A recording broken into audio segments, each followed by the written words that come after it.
Esta ciudad no debería existir. Nació de una tragedia en Europa. Fue empujada hacia México por la desesperación. Casi muere de hambre. Tuvo que enfrentarse al rechazo de sus vecinos e incluso a la invasión de grupos armados. Pero sobrevivió. Y más que eso, creó una burbuja de resistencia donde el español casi no entra, donde la bandera de México apenas aparece y donde todo, desde el idioma hasta la comida, sigue siendo italiano.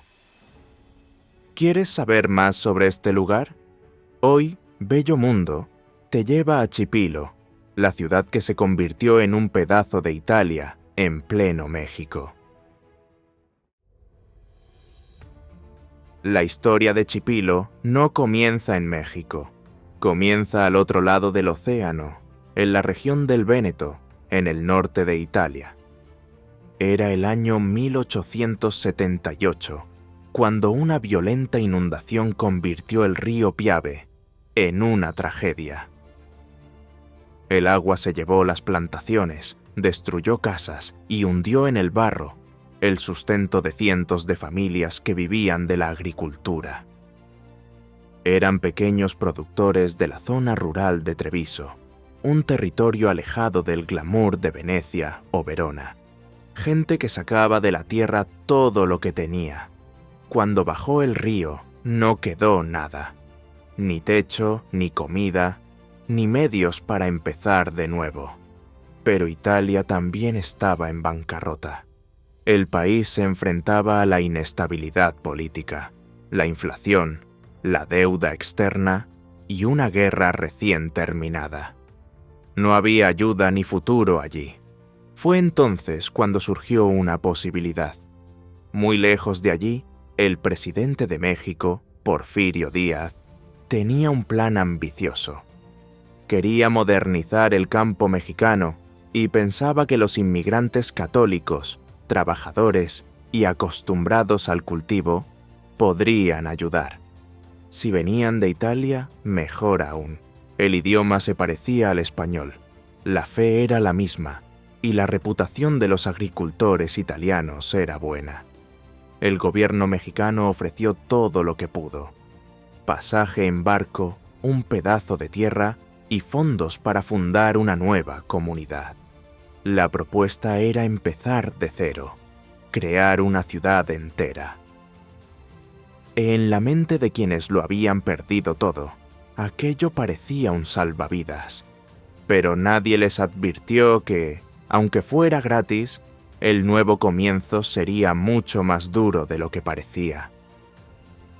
Cuando el barco zarpó de Europa, nadie imaginaba lo que les esperaba. Pero quienes embarcaron tuvieron que aguantar. La promesa era tierra fértil, clima agradable y apoyo estatal. Pero, como casi todas las promesas demasiado buenas, esta también escondía trampas. ¿Conoces ese dicho de la abuela que dice que cuando la limosna es mucha, el santo desconfía? Pues sí, fue exactamente así. La travesía no fue fácil. Durante semanas, los italianos enfrentaron la travesía del Atlántico en barcos abarrotados, con comida racionada y casi sin comodidades. Familias enteras apretujadas en camarotes oscuros, compartiendo espacio con equipaje, animales, esperanza y miedo. Cuando finalmente desembarcaron, los llevaron a la región prometida. Una parte del estado de Puebla, lejos de la costa, rodeada de montañas y con un clima más templado. Al menos en teoría, eso era lo que decían. Porque, en la práctica, lo que encontraron estaba muy lejos de las promesas que les habían hecho. La tierra era dura, llena de piedras, seca, ingrata. Arar el suelo exigía fuerza, persistencia e improvisación. El clima era inestable, con madrugadas heladas y tardes de calor abrasador. No había casas, calles ni ninguna estructura. Lo que había era una granja abandonada, donde todos improvisaron un refugio y comenzaron a comprender la realidad de ese lugar. La frustración fue inmediata. Algunos pensaron en rendirse. Unos pocos incluso intentaron regresar. Pero sin dinero, sin contactos y con familias enteras que cuidar, no les quedó más remedio que afrontarlo. ¿Era eso o nada? Fue allí, en medio del cansancio, la incertidumbre y la tierra difícil, donde comenzó a nacer Chipilo. No como ciudad ni como proyecto, sino como necesidad. Curiosamente, el nombre Chipilo ya existía antes de la llegada de los colonos.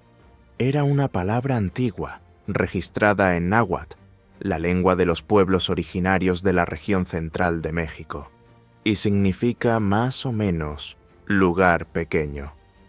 Los italianos mantuvieron el nombre que encontraron y comenzaron a construir todo a partir de ahí. La vida fue surgiendo poco a poco. Las primeras casas se construyeron con adobe, un tipo de ladrillo de barro muy común en México, mezclado con madera y cualquier otro material que tuvieran a mano. Sin herramientas modernas, sin maquinaria y sin ayuda adicional, dividieron las parcelas, improvisaron corrales, abrieron huertos y empezaron desde cero. Así fue como, a la fuerza, aquel campamento improvisado comenzó a parecer un pueblo de verdad. Sin darse cuenta, daban los primeros pasos para recrear dentro de México una nueva versión de la tierra natal que habían dejado atrás. Con el asentamiento mínimamente estructurado, un rasgo llamaba la atención de cualquier persona ajena que se acercara por allí. Mientras que el resto de México funcionaba en español, en ese pueblo la conversación cotidiana seguía otro camino. Las familias seguían utilizando la lengua traída del norte de Italia, una forma de hablar conocida como dialecto véneto, común en los pueblos y zonas rurales de la región de origen de los colonos. No era el italiano escolar, el que se enseña en los cursos de idiomas o se escucha en las películas. Era un lenguaje más directo y coloquial, creado en la práctica de la vida rural. Como la mayor parte de la población local procedía de la misma zona del Véneto, el idioma siguió fluyendo sin esfuerzo entre vecinos, parientes y compañeros de trabajo.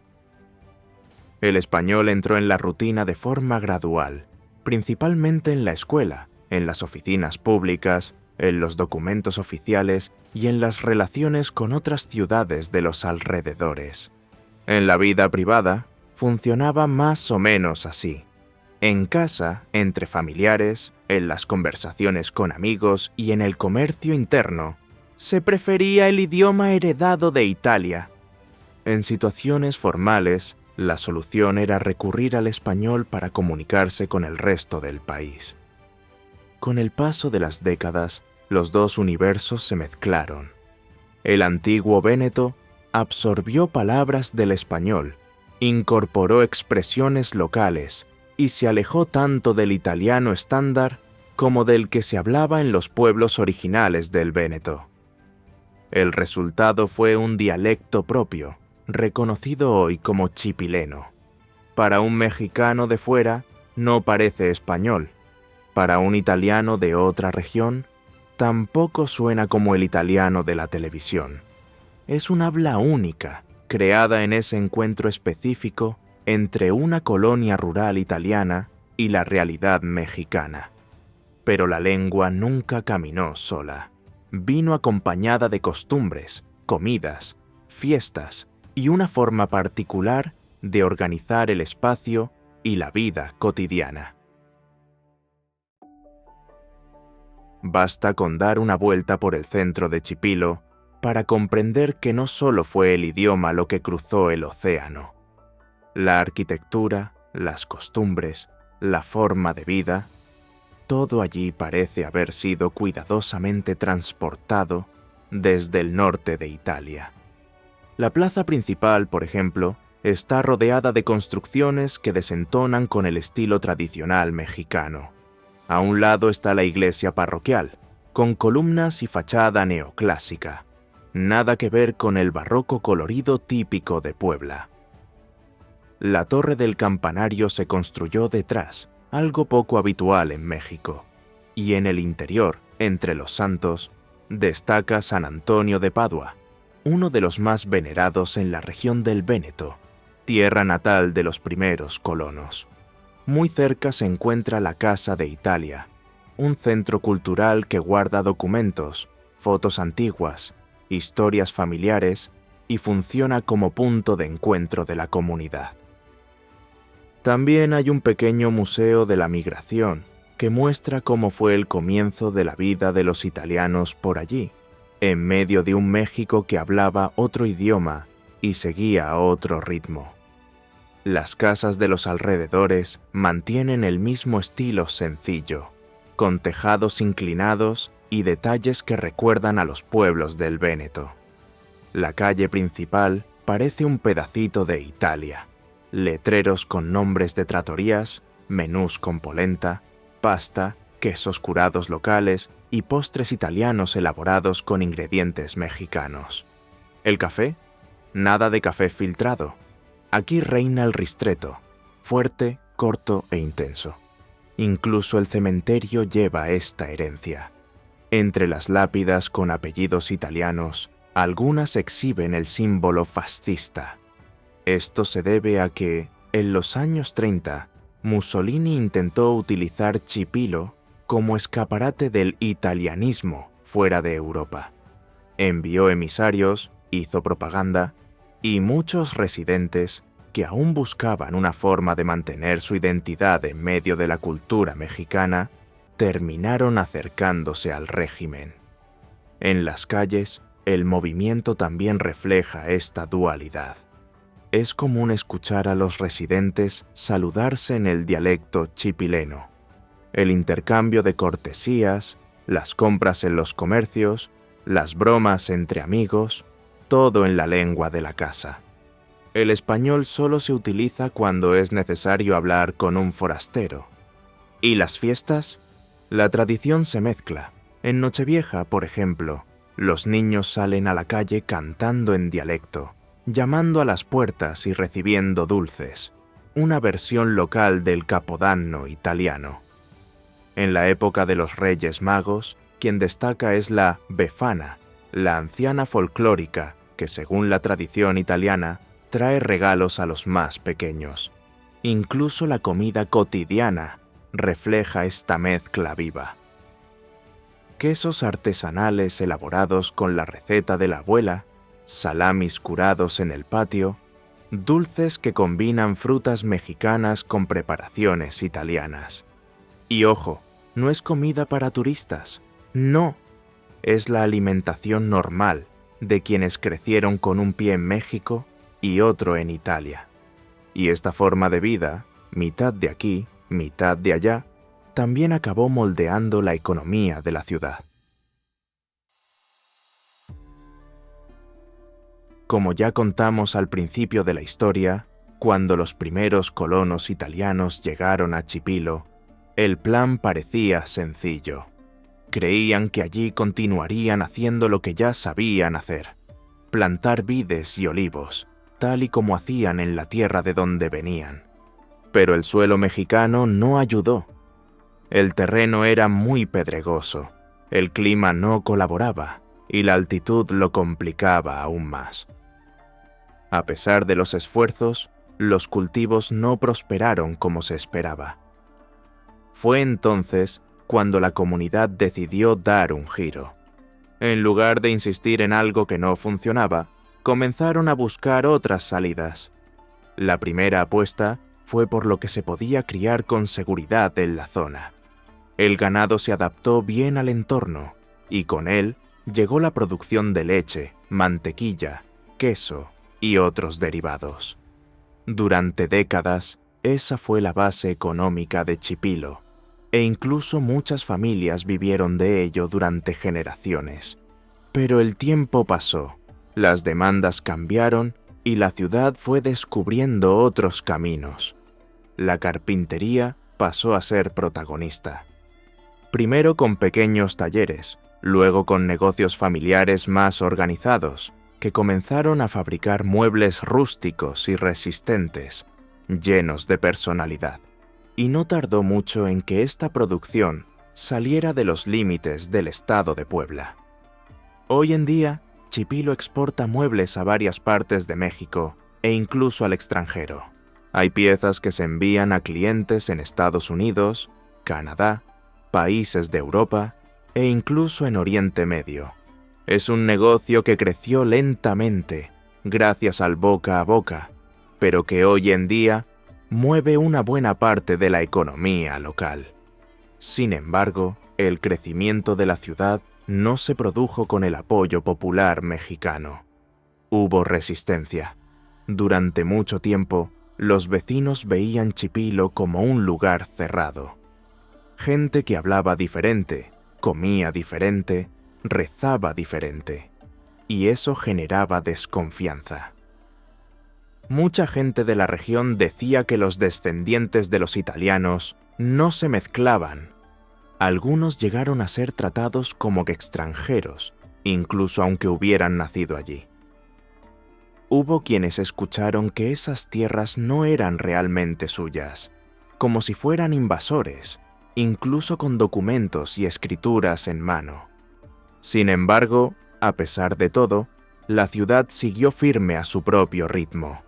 Ni el suelo complicado, ni las miradas torcidas, ni las puertas cerradas de otros municipios impidieron que Chipilo creciera. Pero quizás la mayor prueba de supervivencia de la comunidad no vino ni de la tierra ni del vecindario. Vino de la inestabilidad política del propio México, y ahí es donde la historia se incendia, literalmente. A principios del siglo XX, todo México se vio sacudido por una de las etapas más turbulentas de su historia, la Revolución Mexicana. No fue un conflicto único. Fueron años de tensión, enfrentamientos, líderes en disputa, intereses diferentes en juego. Y quienes vivían en el interior del país sabían que bastaba un rumor para convertirse en blanco. Grupos armados recorrían los pueblos exigiendo comida, caballos, refugio, armas. A menudo, ni siquiera era por ideología, era por supervivencia. Uno de los nombres más famosos de esa época fue Emiliano Zapata, un líder que se convirtió en símbolo de la lucha por la reforma agraria, defensor de los campesinos y las comunidades indígenas. Pero el movimiento que surgió a su alrededor, los llamados zapatistas, no era un ejército organizado con uniforme y jerarquía. Era un conjunto de milicias que operaban de forma descentralizada, cada una con sus propios métodos. En la práctica, eso significaba inestabilidad. En cualquier momento podía llegar un grupo exigiendo todo lo que tenías, y si había resistencia, la consecuencia era el saqueo o la destrucción del pueblo. Muchos pueblos de México prefirieron no reaccionar, ya que el miedo pudo más. Otros reaccionaron y pagaron el precio. Pero Chipilo siguió un camino diferente. En febrero de 1912, un grupo armado se acercó a la ciudad. Era uno más de los tantos episodios de tensión en el interior de México. Pero los habitantes de Chipilo no retrocedieron. Se organizaron, montaron barricadas, tomaron lo que pudieron para defenderse y resistieron. Y resistieron de verdad. La ciudad se protegió del ataque como pudo. Y, sorprendentemente, funcionó. Aquella noche pasó a formar parte de la memoria colectiva del lugar, no como un relato de heroísmo exagerado, sino como una demostración de que, incluso sin ejército, incluso siendo un pueblo pequeño, Chipilo sabía protegerse. Y más que eso, sabía unirse. Esto fue moldeando la forma en que los propios habitantes comenzaron a ver el lugar, como un territorio que no se rinde fácilmente. Y esta idea, de resistencia, de unión, de protección de lo que es suyo, sigue presente incluso mucho tiempo después. Hoy en día, la ciudad es mucho más abierta y está más conectada que antes. Gente de otras regiones viene a trabajar allí. Los matrimonios mixtos se han vuelto cada vez más comunes. La ciudad dejó de ser ese reducto casi exclusivo de descendientes de italianos y se convirtió en un lugar donde lo nuevo también tiene espacio. Pero este cambio trajo consigo un efecto secundario. El idioma local, ese dialecto heredado de las familias del norte de Italia, está en peligro. Cada vez más niños crecen escuchando español en casa. Poco a poco, las palabras, las expresiones, las formas de contar historias, todo eso se va perdiendo. Algunas familias aún resisten. Intentan mantener vivo el chipileno en el día a día, pero a menudo, en casa ya no se habla como antes. Y no solo el idioma está amenazado, el propio estilo de vida está cambiando. La gentrificación, ese proceso en el que las ciudades tradicionales se transforman por los intereses del mercado, el turismo y la modernización, también ha llegado a Chipilo. Para algunos, esto representa crecimiento, mientras que para otros es una señal de alarma. Y ahí surge una pregunta delicada. ¿Cómo mantener viva una cultura tan específica en un país tan grande, diverso y en constante transformación? Nadie sabe la respuesta a esta pregunta. Pero si hay algo que la historia de esta ciudad ha demostrado, es que la resistencia forma parte del ADN local. Durante más de 140 años, el pueblo de Chipilo ha conservado su lengua, su comida y sus costumbres. Ha creado una burbuja cultural dentro de México, sin aislarse del mundo, pero sin dejarse engullir por él. Hoy en día, la batalla quizá ya no se libra con armas, se libra con elecciones, con lo que se enseña a los hijos, con lo que se valora en el día a día. Y en este punto, el futuro de Chipilo dependerá menos de lo que los colonos trajeron del pasado, y más de lo que los descendientes elijan llevar consigo de aquí en adelante. ¿Y bien, habías oído hablar de este lugar? Cuéntanos en los comentarios qué es lo que más te ha sorprendido de este vídeo. Si te ha gustado el contenido, dale a me gusta, compártelo y, por supuesto, no olvides activar la nueva función de Hypar. Esto ayuda al canal a ganar visibilidad y a seguir ofreciendo estos increíbles viajes por nuestro bello mundo. Nos vemos en el próximo.